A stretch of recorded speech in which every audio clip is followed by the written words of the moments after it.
орысша сөйлеп кетүүңөр үчүн гарантия берген, гарантия, 100% гарантия берген 5 кеңеш.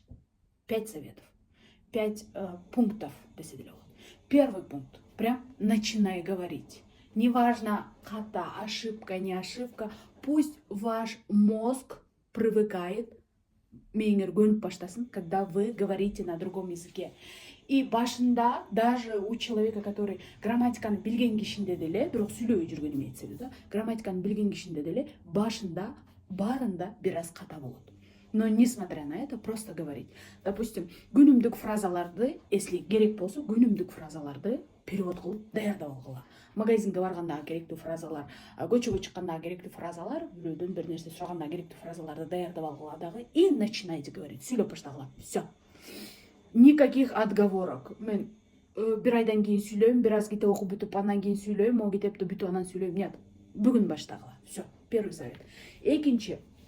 Второй совет звучит так. Окружи себя языком. Например, фоновый ошол тилди, кайсыл тилди үйрөнсөңөр. Мисалы үчүн мен азыр орус тилин жөнүндө сүйлөп жатамбы? Орус тили. Англис тили.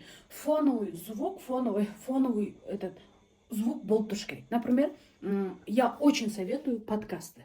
Ютубтагы подкасттар, программалар, аудиокитептер. То есть фоновый вы должны постоянно слышать и слушать что-то на этом языке.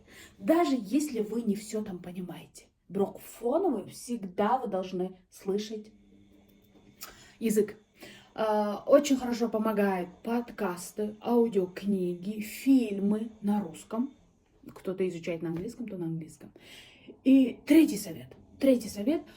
Учись думать на языке. Не надо сначала думать, мисалы үчүн кыргызча ойлонуп туруп, анан азыр аны орусчага которбой сразу прям переключение мыслей на язык. Это не так уж и просто, я знаю, это не так уж и просто, но если практиковаться, это очень даже хорошо. Это очень даже хорошо получается. Я говорю не просто, но не невозможно. Это возможно. И еще как возможно. Просто, допустим, целый день мы же думаем, допустим, кир жууш керек, там, үйдү жыйнаш керек, тияка жеткириш керек, бул жака чалыш керек. Все это потихонечку орусчага отура бергиле ошонун баарын. Сначала будет непривычно, сначала будет сложно вот чуть-чуть, но потом, когда подключитесь, ого, тогда вот сразу переключение болгондон кийин результатты байкайсыңар. Четвертое это имитация носителей. Это в свое время убагында мага аябай жардам берген. Это когда вы кого-то имитируете. Это может быть бирөөдөн выразительное чтение. Опять же, YouTube вам в помощь, YouTube-то толтура бар. Или, допустим, выберите кого-то, кто вам нравится. Бирөө жакка бирөө тандап алгыла биринчи. Это может быть актер, телеведущий, я не знаю, кого-нибудь, который говорит на русском, например. Если это актриса какая-то, да, вот, ее фильмы на русском, да, и как она говорит. Имитируйте, даже голос имитируйте, выражение лица имитируйте. Как это говорится, боже, забыла это слово. Имитируйте тон языка, все. Кантип сүйлөгөнү, мимикасы, это интонация, все. Прям ошол кишиге окшошуп сүйлөгөнгө аракет кылгыла. Ну, желательно, конечно, выбрать человека, который очень грамотно говорит. Телеведущие очень хорошо помогают. Вот. Кайреле жанагы программалар есть. Очень много. Ну, на самом деле, толтура. Пятое, это пусть этот язык будет частью твоей жизни. Сен жашооңдун бир бөлүгү болсун. Не потому, что, допустим, тетрадьты ачканда эле тилди эстеп же, ой, үйрөнүш керек эле, и деп анан, китеп окуш керек эле деп ошо китеп окурдагана эстебестен, прям ошол бир часть жизни болсун. Например, прям хоббини ошого жакындаткыла. Например, если вам нравится вязать, я не знаю, вам нравится спорт или еще что-то, то ошо хоббиде ошол тилди аралаштыргыла.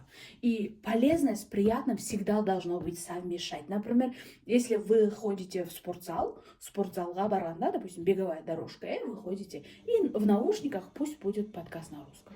А если вы обожаете, например, шить или танцевать или еще что-то, всегда вот прям аралашып кетсин.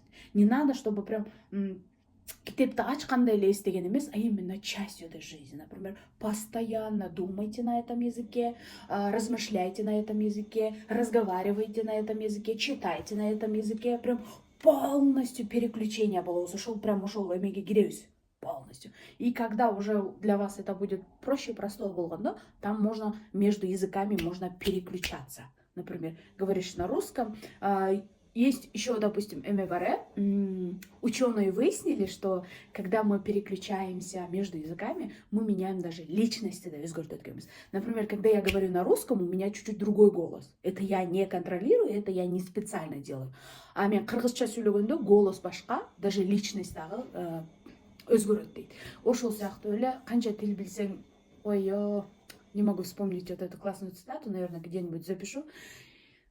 Знание языка – это очень важно. Знание языка – это очень важно, очень нужно. Знание языка, тил билүү, нам приносит уверенность, удовлетворение. Это классно, когда ты понимаешь человека. Это классно, когда ты можешь с одним человеком, допустим, без проблем, без напряга можете общаться. Иногда бывает, что в голове очень много мыслей, прям толтура, сон ойлор бар, бөлүшкүм келет, а от того, что тилди билбеген үчүн, как будто бы, да, тяжелее это делается, и от этого чувствуешь себя немножко не очень хорошо. А знание языка дает. И кроме того, очень важно увеличивать словарный запас. Словарный запас бывает активный и пассивный, я об этом очень часто говорю, активный и пассивный. Иногда бывает когда у человека очень богатый словарный запас, сөзі толтура, да, бирок сүйлөй албайт. Почему? Себеби этот словарный запас, вот то, что прям толтура сөздү билет, убагында китептерди окуган, кинону көрсө толук түшүнөт, толтура сөздү билет. Но эти слова в подвале. В подвале, в смысле, в пассивном словарном запасе, пассивный. То есть алар колдонулбай подвалда чан басып жатат.